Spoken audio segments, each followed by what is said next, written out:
கூப்பிட்டு வச்சு பாராட்டினாங்க.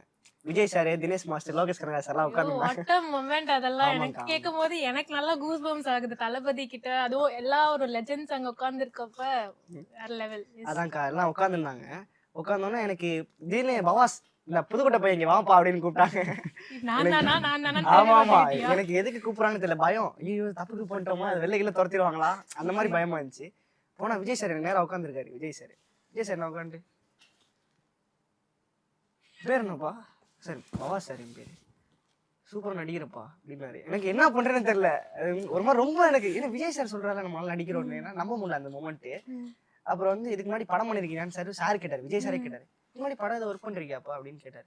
ஆமா சார், சிவப்பு மஞ்சள் பச்சை, கோட்டாங்கிற ஒரு படம் ஹீரோ பண்ணியிருக்கேன். அப்புறம் வந்து சண்டைக்குழு 2 கெஸ்ட் அப்பியரன்ஸ் மாதிரி பண்ணிருக்கேன் சார். தளபதி 64 பண்றேன்னு சார்ட்டே சொல்லிட்டேன். மாஸ்டர் வந்து தளபதி 64 டைட்டில் போல, அது தளபதி கிட்டே சொல்லிட்டேன். எல்லாம் அங்க செட்ல இருக்க எல்லாம் சிரிச்சாங்க. நானும் சிரிச்சிட்டேன்.